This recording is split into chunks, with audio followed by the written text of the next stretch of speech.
로마서 9장, 10장, 11장을 계속해서 읽어나가고 있습니다.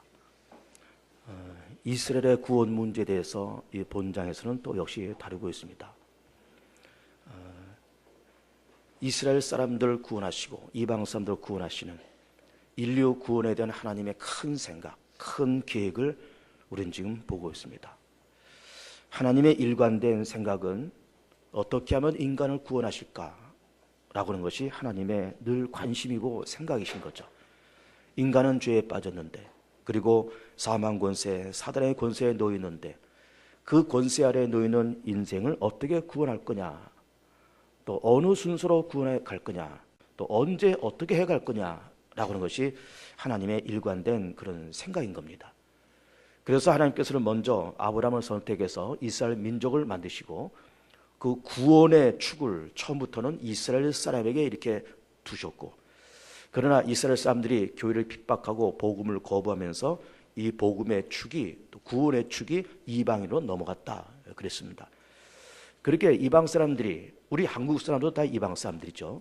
이방 사람들이 예수님을 믿고 영혼이 잘됨같이 범사 잘되고 강건케 되는 이런 과정을 지켜보면서 시기와 노여움이 발동되었다, 이런 말씀을 하시고 있습니다. 그러면서 어느 때가 되면 이 이스라엘 사람들이 예수 회복 운동, 복음 회복 운동, 예수 재발견 운동이 일어난다. 그러면서 이 복음의 축이 처음에는 이스라엘에서부터 시작해서 이것이 이방인으로, 또 이방인의 이 복음이 다시 이스라엘을 이렇게 회귀하면서, 그러면서 이스라엘도 이방인 사람도 다 총체적으로 예수 안에서 구원받는 이런 큰 그림을 그려 나아가고 있습니다. 그러면서 우리는 오늘 로마서 11장을 보면서 이 본문을 보기 전에 우리는 먼저 세 가지를 먼저 짚고 넘어가야 이 본문의 말씀이 잘 이해가 될 수가 있습니다. 그 첫 번째 사상은 뭔가 하면은 남은 자 사상인 거예요. 남은 자 사상은 구약 성경에서 아주 독특한 그런 개념이고, 우리가 이거를 잘 이해를 해야 됩니다. 남은 자가 있다는 거죠. 그러면 남은 자가 누군가 하면은, 말씀드린 것처럼 복음의 축이 처음에는 이스라엘로부터 시작해서 이것이 이방인으로 넘어갔다. 그러면 그렇게 넘어갔는데 이스라엘 사람들 모두가 다 복음을 거역하고 모두가 다 예수를 배척했을까? 그런 것이 아니라는 거죠. 남은 자가 있다는 겁니다. 그 남은 자가 이것이 그루터기가 되어서 나중에 어느 때가 되면 예수 재발견 운동, 복음 회복 운동이 일어나는 까닭은 그 남은 자가 시작이 되어서 그렇게 발동되어 간다라는 말씀을 하시고 있습니다. 그러면서 이 남은 자 사상을 어디서부터 끌고 오고 있는가 하면은 그 엘리야 시대 때에서부터 끌고 오고 있습니다. 이스라엘 민족이 왕정 시대가 된 때가 주전 1000년, 사울과 다윗 시대, 그리고 900년경에 나라가 남부로 갈라집니다. 북왕조 10지파, 남왕조 2개 지파, 유다 베냐민 지파.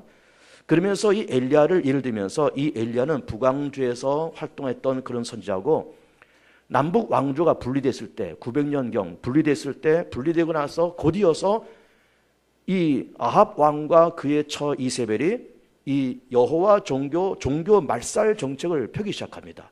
그러면서 제단을 허물고 절기를 피하고 율법을 버리면서 이 여호와 종교가 무너지면서, 그러면서 종교의 핍박과 탄압이 있을 때 심지어 이 아합과 이세벨이 엘리야까지 죽이려고 이렇게 쫓아다닐 때 엘리야가 도망쳐 오면서 시내산 그 깊은 골짜기에 들어가서 하나님 앞에 그렇게 기도하죠. 하나님, 지금 아합과 이세벨이 이렇게 여호와 종교 말살 정책을 피면서 이렇게 지금 여호와 종교가 무너졌습니다. 선자들 죽이고 제사장들 피하고 이렇게 어려움 당하면서 나 혼자 이렇게 왔습니다.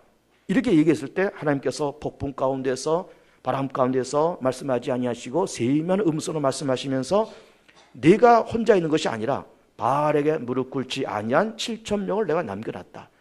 이 말씀하시면서 그 말씀이 열왕기상 19장에 기록되어 있는 말씀인데, 이 엘리야 시대 때에 남은 자 7,000명이 있었다는 것을 이렇게 끌고 오시면서 이스라엘 사람들이 복음을 다 배척하고 예수를 다 배척한 것이 아니라 남은 자가 있었고, 이 남은 사람들이 그루터기에 대해서 어느 때가 되면 예수 재발견 운동, 복음 회복 운동이 일어날 거다, 이런 말씀을 전개하시고 있는 겁니다. 남은 자라는 사상을 우리 꼭 이해를 하고 넘어갈 필요가 있는 겁니다.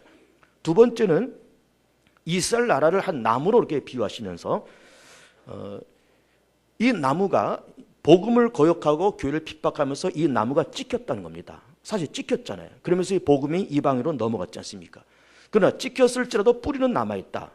그 뿌리에서 또다시 가지가 이렇게 피어날 텐데 뿌리가 거룩한 즉 그 가지도 거룩하다. 이런 말씀을 하시고 있는 겁니다. 이 말씀이 뭔가 하면은 그 뿌리는 이스라엘 민족의 조상을 얘기하는 거예요.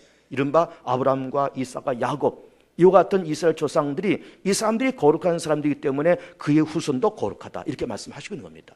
그러면서 물론 이스라엘 사람들이 복음을 배척하고 예수님을 십자가에 죽이는, 그러면서 교회를 핍박하는 그런 일을 했지만 그럼에도 불구하고 하나님은 이스라엘 백성들을 그래도 그의 조상들이 거룩하니 이 민족이 거룩하다고 하면서 그 이스라엘 민족을 버리지 않고 끌고 가고 있는 하나님의 넓은 마음과 넓은 생각을 또 우리가 여기서 읽어볼 수가 있는 겁니다. 세 번째로는 참감람나무와 돌감람나무를 비유하고 있으면서 참감람나무는 이스라엘, 또 돌감람나무는 이방인 이렇게 얘기하시면서 참감람나무가 이 이스라엘 사람들이 예수를 배척하고 복음을 배척하면서 그 가지가 꺾였다. 그리고 돌감람나무의 가지를 꺾어서 이 참감람나무에 접붙였다. 이런 말씀을 하시는 겁니다. 그러니까 이방 사람들인 우리들을 비롯한 모든 사람들이 찍혀서 원감람나무, 참감람나무에 접붙임 바 되었다. 이런 얘기입니다. 우리도 마찬가지죠. 우리도 사실은 이방인들 있잖아요. 우리도 돌감나무 같은 그런 사람들 아닙니까? 그런데 우리가 어느 날 성령의 감동을 통해서 예수님을 믿고 영접하면서 구원받았다는 그런 감격 속에 우리도 하나님께로부터 비롯된, 그리고 아브라함부터 흘러내려오는 그 축복과 그 구원의 계보에 들어가는 사람들이 되었다 그 말이에요.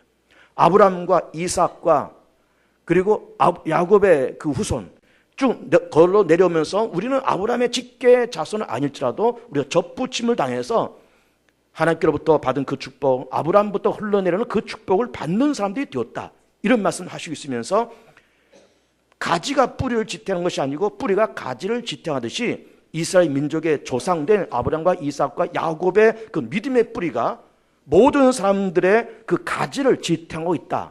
이런 말씀을 하시고 있으면서 원 가지도 하나님께서 잘라서 다른 것을 접붙였는데 접붙임 당한 것을 자르는 것은 이건 일도 아니니 너희들은 겸손해라, 교만하지 말아라, 그런 말씀을 하시고 있는 겁니다. 이런 말씀이 오늘 본문에 다 이렇게 들어있는 그런 말씀인 겁니다. 이 세 가지 여러분께서 염두에 두시면서 오늘 설교는 이제 본문을 직접 읽으면서 이 본문 읽고 해석하면서 이제 설교를 진행해 나가도록 그렇게 하겠습니다. 이제 본문을 보겠습니다. 11장 1절을 보시면, 그러므로 내가 말하노니 하나님이 자기 백성을 버리셨느냐? 그럴 수 없다. 자기 백성 이스라엘 사람들을 버리셨느냐? 그럴 수 없다. 안 버리셨다 그 말이죠. 나도 이스라엘인이요. 사도 바울을 가르친 겁니다. 나 사도 바울도 이스라엘 사람이고 나도 아브라함의 씨에서 난 자고 나도 베냐민 지파다. 이 베냐민 지파라고 하는 말은 우리가 잘 이해해야 됩니다. 왜 그런가 하면은 남북 왕조가 분리되면서 900년경에 주전 900년경에 분리되면서 북왕조 10개 지파, 남왕조 2개 지파, 유다 지파와 베냐민 지파가 있었는데 북왕조는 10개의 지파를 갖고 있으면서 양적으로는 큰 나라였지만은 아수르 침략받으면서 그 10개 민족이 10개 지파가 흐지부지 다 없어져 버립니다. 그러나 남왕조 유다와 베냐민 지파는 끝까지 그 아브라함의 순수한 혈통을 유지하면서 비록 포로로 갔다 오는 그런 아픔의 역사를 겪었지만 그 아브라함의 백성은 그 순수한 혈통을 유지하고 있습니다. 그래서 여기서 사도 바울이 나는 베냐민 지파라고 하는 것은 나는 유대인이다라는 것도 물론 얘기하고 있지만은 나는 토종 유대인이고 나는 토종 아브라함의 자손이다. 이런 얘기를 좀 하고 있는 겁니다. 그래서 2절에 하나님이 그 미리 아신 자기 백성, 이스라엘 백성들이죠. 미리 아신 자기의 백성을 버리지 아니하셨나니 너희가 성경이 엘리야를 가리켜 말한 것을 알지 못하느냐? 그가 이스라엘을 하나님께 고발하되. 아까 말씀드렸지 않습니까? 열왕기상 19장에 있는 것처럼 북왕조에서 활동하던 이 엘리야가 아합과 이세벨에 핍박받으면서 시내의 산 꼭대기에 올라가서 굴 속에 들어가면서 하나님 앞에 그렇게 얘기한 겁니다. 하나님, 나만 남았습니다. 다 지금 죽고 망하고 도망가고 나라가 지금 엉망진창됐습니다. 그랬더니 하나님께서 아니다. 바알에게 무릎 꿇지 않은 7천명을 내가 남겨놨다. 이 말씀을 하시고 있는 겁니다. 그래서 4절을 보면은 3절부터 보면 주여 그들이 주의 선지자들을 죽였으며 주의 제단들을 헐어버렸고 나만 남았는데 내 목숨도 찾나이다 하니 그에게 하신 대답이 무엇이냐? 내가 나를 위하여 바알에게 무릎을 꿇지 아니한 사람 7천명을 남겨두었다 하셨으니. 그러면 그 당시 엘리야 시대에 아합이 그렇게 여호와 종교를 말살하는 정책을 폈지만 하나님은 7천명을 남겨놨다. 또 지금도 이스라엘 사람들이 복음을 거역하고 교회를 핍박하면서 그 와중에 복음이 이방인으로 증거되기는 했지만 그래도 이스라엘 안에 남은 자가 있다는 겁니다. 이 사람들이 그렇다에 대해서 어느 날 예수 회복운동, 복음 회복운동이 일어날 거다. 남은 자가 있다는 거죠. 그러면서 5절에 그런즉 이와 같이 지금도 은혜로 택하심을 따라 남은 자가 있느니라. 만일 은혜로 된 것이면 행위로 말미암지 않음이니 그렇지 않으면 은혜가 은혜되지 못하느니라. 그렇게 이스라엘 가운데 남은 자가 있다고 하는 것은 이건 하나님의 전적인 은혜라는 겁니다. 그 남은 자가 무슨 행위로 의롭게 되거나 하나님 앞에 특별히 잘나는 모습이 있어서 남은 자가 된 것이 아니라 하나님의 은혜 가운데 남은 자가 있다는 거죠. 7절을 보면 그런즉 어떠하냐 이스라엘이 구하는 그것을 얻지 못하고 오직 택하심을 입은 자가 얻었고 이스라엘이 구한 그것이 뭘까? 이건 바로 의입니다. 이스라엘 사람들이 의를 찾았잖아요. 어떻게 하면 사람이 의롭게 될까? 그러면서 율법을 지키고 열심히 제사를 드리고 절기를 지키고 안식을 지키고 그러면서 의를 구하려고 했지만 결국 얻지 못했다. 왜 그러냐? 의라고 하는 것은 어떤 행함이나 율법을 지킴으로 인해서 의로운 것이 아니라 예수 앞에 나가서 내 죄를 자복하고 회개하고 예수가 하나님의 아들이신데 내 죄를 위해서 십자가로 죽으셔서 예수의 십자가 죽으심과 부활을 통해서 내가 구원받아서 죄의 권세, 사망 권세, 사단의 권세를 이기고 하나님의 백성 된다고 하는 이런 깨달음이 또 그것이 바로 의인데 이것을 이스라엘 사람들은 의를 찾았지만 그 의를 얻지 못했다. 그래서는 그 의를 누가 얻었느냐? 택하심을 입은 자가 얻었고 그 남은 자들은 우둔해졌느니라. 그 택하심을 얻은 자, 이스라엘 남은 자들 얘기하는 것이고 이방인들 우리를 얘기하는 것이고 이 사람들이 예수를 믿어서 은혜를 입어서 예수를 믿어서 의를 얻었고 그 의를 얻지 못한 사람들은 결국 우둔해졌다. 복음을 거역하고 예수를 영접하지 않은 자들은 결국 우둔하여져서 결국 버림당했다. 이런 얘기를 하고 있는 겁니다. 8절에 기록된 바 하나님이 오늘까지 그들에게 혼미한 심령과 보지 못할 눈과 듣지 못할 귀를 주셨다 함과 같으니라.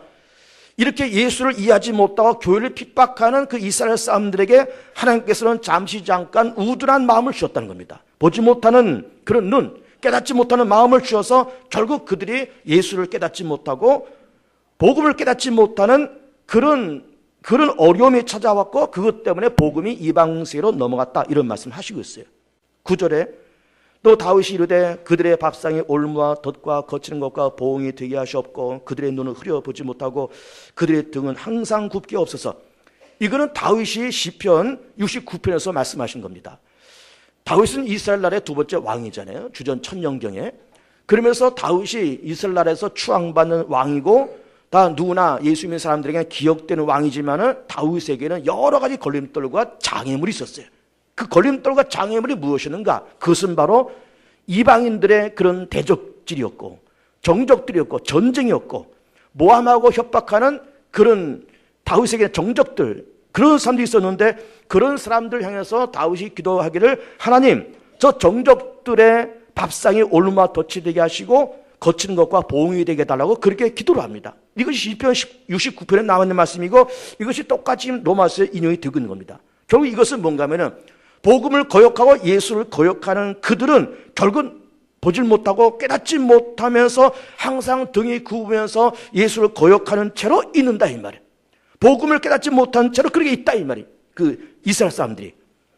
그런데 11절에 그러면 내가 말하노니 그리 넘어지기까지 실족하였느냐? 그럴 수 없느니라.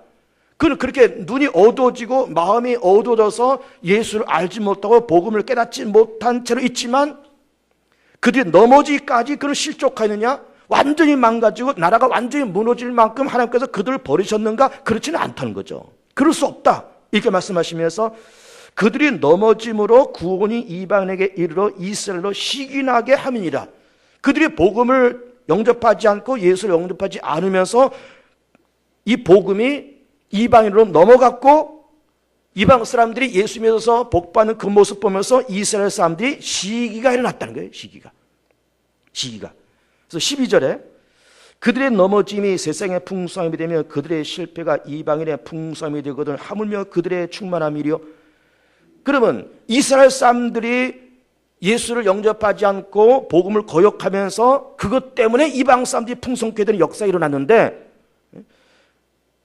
이스라엘 사람들이 실패하면서 이방인이 성공하는 역사가 일어났는데 이스라엘 사람들이 예수를 믿고 복음을 회복했을 때는 얼마나 충만한 역사가 일어나겠냐 이 말이에요. 그러나 이방인이 우리도 예수 믿고 이렇게 복받는 사람들이 되었는데 하나님의 선택받은 원조, 복음의 원조인 이 사람들이 예수 믿고 복음을 받아들인다면 얼마나 엄청난 사건이 일어나겠냐 그런 말씀을 하시고 있는 겁니다. 13절에 내가 이방인인 너에게 말하노라 내가 이방인의 사도인 만큼 내 직분을 영광스럽게 여기노니 이는 혹 내 고력을 아무쪼록 시기하게 하여 그들 중에서 얼마나 구원하려 함이라. 이 시기란 말이 여러 번 나옵니다. 자꾸 시기하려 한다는 거예요. 누가 누구를 시기한다는 겁니까? 이스라엘 사람들이 이방인을 시기한다 그 말이에요. 이방인을 바라보면서 저 이방인들은 구원받지 못할 백성들이고 선택받지 못할 백성들이고 다 지옥 갈 백성들인 줄 알았는데 어느 날 예수 믿고 영혼이 잘되고 보면서 달리는 것을 보면서 시기가 일어났다 이 말이에요. 근데 이 시기가 변질되어서 예수 회복운동, 복음 회복운동이 일어난다 그 말씀을 하시고 있는 거예요. 15절에 그들을 버리는 것이 세상에 허무하게 되거든 그 받아들이는 것이 죽은 자 가운데서 살아난 것이 아니면 무엇이리요. 그래 복음을 배척했던 이스라엘 사람들이 어느 날 복음을 회복하고 예수를 회복하는 운동이 일어난다 그러면은 이것이야말로 죽은 자 가운데서 살아난 역사가 아니냐 이 말이죠. 16절에 제사는 처음 익은 곡식가루가 거룩한 즉 떡덩이도 그러하고 뿌리가 거룩한 즉 가지도 그러하니라. 조금 전에 드린 말씀입니다. 여기서 제사는 처음 익은 곡식, 이스라엘 민족의 조상을 얘기하는 거예요. 아브라함과 이삭과 야곱. 이 사람들은 거룩한 사람들이다. 그리고 그 뿌리도 거룩하다. 그 거룩한 조상을 두었기 때문에 이 이스라엘 민족은 물론 지금은 예수 배척하고 복음을 배척하고 있지만은 그래도 그 조상들이 거룩한 사람들이기 때문에 이 후손들도 어디까지나 거룩한 백성들이다라고 하면서 이스라엘을 그래도 망가뜨리지 않고 끝까지 끌고 가고는 하나님의 넓은 마음을 지금 보고 있는 겁니다. 그래도 이 백성은 거룩한 백성이다 이렇게 얘기하고 있어요. 17절에 또한 가지 얼마가 꺾였는데 돌감람나무인 내가 그들 중에 젖붙임이 되어 참감나무 뿌리의 진액을 함께 받는 자가 되었은즉 그 가지를 향하여 자랑하지 말라. 자랑할지라도 내가 뿌리를 보존한 것이 아니요 뿌리가 너를 보존하는 것이니라. 조금 전에 말씀드렸잖아요. 참감남나무는 이스라엘 사람들, 돌감남나무는 이방인들. 근데 이 참감남나무인 이스라엘 사람들이 복음을 배척하면서 가지가 꺾여졌어요. 그리고 돌감남나무가 가지가 잘라서 이 원 참감남나무에 젖붙임을 당했다 이거예요. 젖붙임을. 그러면서 가지가 뿌리를 보존한 것이 아니고 뿌리가 가지를 보존한다. 이 말은 뭔가 하면은 여기서 말하는 뿌리는 이스라엘 민족의 조상을 얘기하는 거죠. 아브라함과 이삭과 야곱이 믿었던 그 믿음, 그렇게 선택받았다고 하는 이 선택받음, 하나님 축복받은 그 사람들의 그 믿음이 아브라함의 축복이 사실 우리는 아브라함의 축복을 받을 수 없는 사람들인데 젖붙임을 당해서 아브라함의 축복을 받는 사람들이 됐다 그 말이에요. 아브라함의 축복을. 그러면서 19절에 그러면 네 말이 가지들이 꺾인 것은 나로 젖붙임을 받게 하려 함이라 하리니 옳도다. 그들은 믿지 아니함으로 꺾이고 너는 믿음으로 섰느니라. 높은 말을 품지하고 도리어 두려워하라. 참감남나무의 가지가 꺾인 것은 그들이 복음을 영접하지 않았기 때문에 꺾인 것이고 우리는 예수를 믿고 복음을 받아들였기 때문에 비록 돌감남나무지만은 이것이 가지가 참감남나무에 젖붙이는 사람이 되었기 때문에 그래서 높은 마음 품지 말고 두려워한 마음을 가지고 그렇게 있어라. 그 말씀을 하시고 있는 거예요. 왜 그러면 두려워하라는 이 말씀을 하실까? 왜 높은 마음을 품지 말라고 그렇게 말씀하실까? 그 대답이 그 다음 절에 나오는데 이런 겁니다. 하나님께서 원래의 참감남나무도 믿음이 없어서 찍었는데 젖붙임을 당한 가지를 잘라낸 것은 이건 일도 아니다 이거예요. 아니 원래 가지도 꺾는데 원래 가지도 꺾는데 젖붙임 당하는 가지 꺾는 건 일도 아니니까는 겸손해라. 높은 마음 품지 말아라. 그 말씀을 하시고 있는 겁니다. 그 말씀이 바로 다음 절에 있죠. 21절에 하나님이 원 가지들도 아끼지 아니하셨으면 너도 아끼지 아니하시리라. 그러므로 하나님의 인자하심과 준엄하심을 보라. 넘어지는 자들에겐 준엄하심이 있으니 넘어지는 자, 복음을 거역하는 자, 예수를 거역하는 자, 그 사람들에겐 준엄함이 있다 그 말이에요. 준엄함이 있는데 너희가 만약 하나님의 인자하심에 머물러 있으면 인자가 너에게 있으리라. 그렇지 않으면 너도 찍히는 바 되리라. 그러면 불신하고 복음을 거역하는 자들에게는 하나님의 준엄한 심판이 있다. 그러나 하나님의 인자를 믿고 인자 가운데 거하는 자는 하나님께서 예수님을 통해서 구원받고 예수님 통해서 의롭게 되는 그런 길을 열어오신 이 인자함에 머무르면 우리가 그들이 있을 것이고 이 인자를 거역하면 우리도 찍힌 바가 될 거다. 그런 말씀을 하시는 겁니다. 23절에 그들도 믿지 아니하는데 머무르지 아니하면 접붙임을 받으리니 이는 그들을 접붙이는 능력이 하나님께 있습니다. 믿지 아니하는데 머무르지 아니하면, 부정을 두 번 하고 있죠. 부정을 두 번 하면 긍정이잖아요. 이 말을 다시 해석하면 믿으면 접붙임을 받으리니, 그렇게 하는 거예요. 믿으면 접붙임을 받을 수 있는데 그 접붙일 능력이 누구에게 있다? 하나님께 있다, 이 말. 하나님께 있다. 누구나, 그러니까 원가지가 되었던 돌감나무 가지가 되었던, 믿으면 접붙임을 받는데, 그런 그 접붙일 능력이 하나님께 있다, 이 말씀 하시겠어요. 24절에 내가 원 돌감람나무에서 찍힘을 받고 본성을 거슬러 좋은 감람나무에 접붙임을 받았으니 원 가진 이 사람들이 얼마나 더 자기 감람나무에 접붙임을 받으랴. 자, 이 말씀을 여러분 잘 이해하셔야 됩니다. 참감람나무 이스라엘 사람이라 했습니다. 돌감람나무 이방이라 했습니다. 우리도 이방인이고 우리도 돌감람나무인데 우리도 가지가 찢겨서 참감람나무에 접붙임을 당했다, 이거예요. 그러면서 오늘 보면서 무슨 말씀하시는가 하면, 종자가 다른 돌감람나무도 쉽게 접붙임을 당하는데 본래 참감나무가 자기 나무에 달라붙는 이런 접붙이는 능력이 있다 그러면은, 참감람나무가 본래 감람나무에 접붙이는 것은 얼마나 더 쉽겠냐, 이 말이에요. 얼마나 쉽겠냐. 그러면서 25절에 형제라 너희가 스스로 지혜 있다 하면서 이 신비를 너희가 모르기를 내가 원하지 아니하노니 이 신비는 이방인의 충만한 수가 들어오기까지 이스라엘 더러는 우둔하게 된 것이라. 그러면 복음의 축이 처음에는 이스라엘, 그 다음에 이방인, 그리고 시기와 노임이 일어나면서 예수 재발 운동이 일어난다. 그래서 다시 이 복음이 이스라엘로 돌아온다, 이 말씀을 하시는 겁니다. 그러면 이방인으로 건너간 복음의 축이 언제 이스라엘로 돌아오냐, 언제 돌아오냐, 이거 언제 돌아오냐라고 하는 것을 이 본문에서는 이방인의 충만한 수가 들어오기까지 이렇게 말씀하고 있어요. 이 말씀 우리가 해석을 잘해야 됩니다. 이걸 잘못 해석하면은 이단이 되어버려요. 그리고 신천지가 되어버립니다. 신천지 이만희 씨가 사람들을 모으면서 그 신천지에 14만 4천 명이 들어오면은 세상에 종말이 오고 그 14만 4천 명 신천지에 들어온 사람이 다 하늘로 휴가한다, 그런 이론을 내세우면서 14만 4천 명 지금 모으고 있잖아요. 근데 여기서 이반의 충만한 수를 어떤 14만 4천 명이나 어떤 구체적인 숫자로 이것을 생각하면 안 됩니다.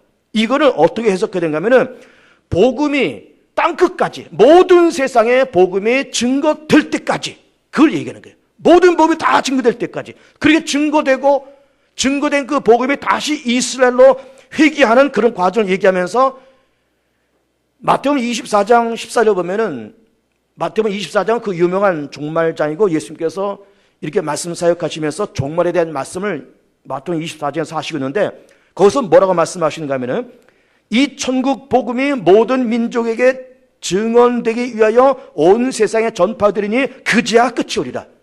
이 말씀이 뭘까요? 모든 복음이 땅끝까지 증거된 다음에 끝이 온다는 거예요. 그리고 여기서 이방인의 충만한 수라고 하는 거는 뭐 구체로 14만 4천 명이다, 뭐 100만 명이다, 200만 명이다, 이렇게 해석하면 안 되고, 이방 모든 민족에 복음이 다 들어가서 불교권, 회교권, 사회주의권, 북한에도, 중국에도, 인도에도, 아프리카에도, 회교권에도 다 복음이 증거되고, 그러고 나서 이 복음이 이스라엘로 회귀된다는 거죠. 그 회귀되면서 세상에 종말이 되고 세상에 끝이 난다는 거예요. 26절에 그리하여 온 이스라엘의 구원을 받으리라 기록된 바 구원자가 시온에서 오사 야곱에게서 경건하지 않은 것을 돌이키시겠고, 그동안은 경건하지 않았다는 거예요.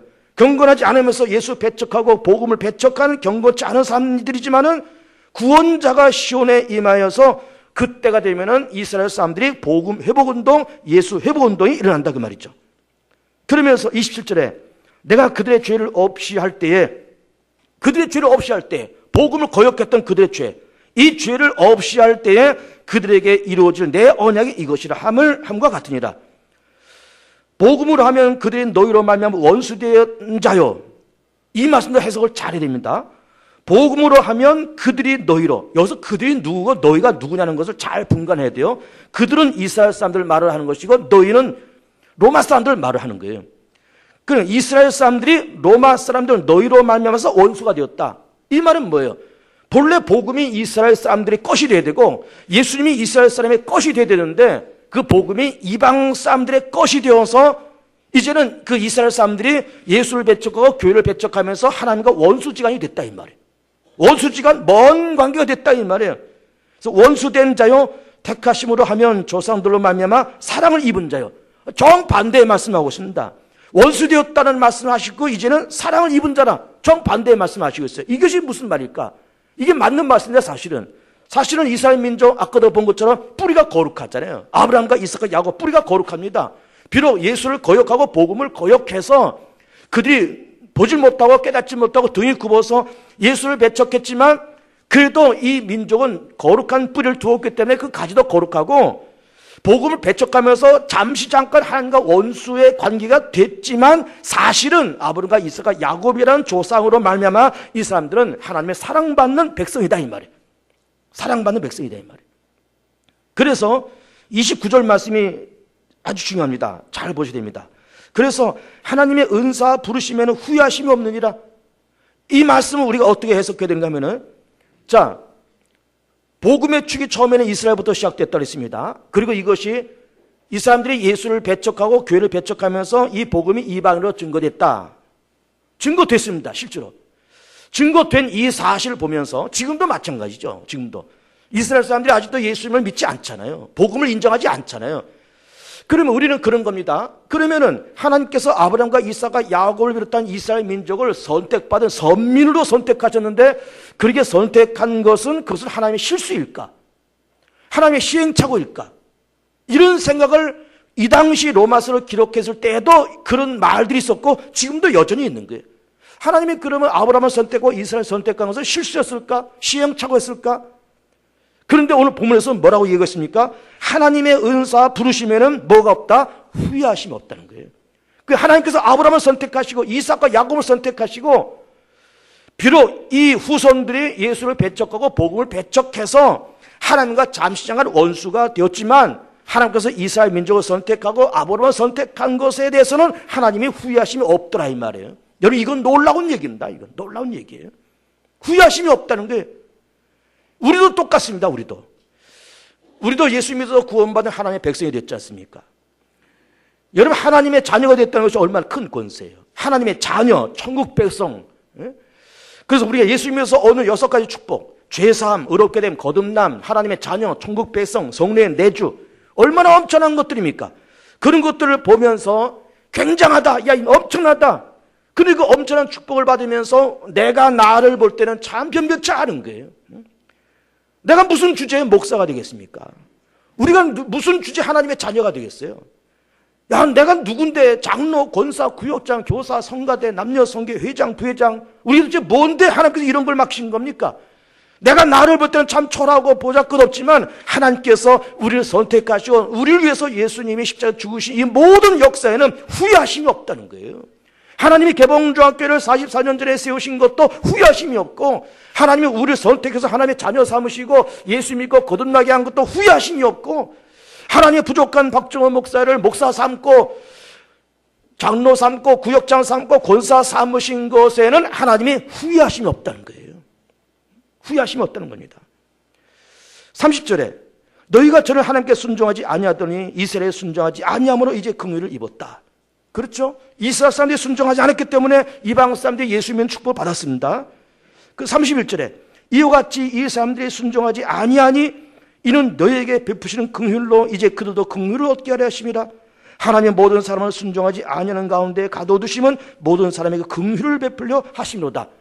그러니까 이스라엘 사람들이 복음을 거역하고 예수를 배척하는 일이 생겨서 막 복음이 이스라엘에서 이방인에서 다시 이스라엘 이렇게 왔다 갔다 하는 이런 복잡한 구도가 생겼지만은 그렇게 인간의 불순종, 인간의 또 거역함 이런 것들도 하나님께서 온 인류를 구원하는 이 큰 작업에 쓰임받는 도구가 되었더라 그 말이에요. 이스라엘 사람이 거역한 것도 이스라엘 사람들이 교회를 핍박한 것도 온 세계를 구원하는데 하나님께서 하나의 도구로 하나의 과정으로 삼으셨다는 거예요. 과정으로. 놀라운 얘기 아닙니까?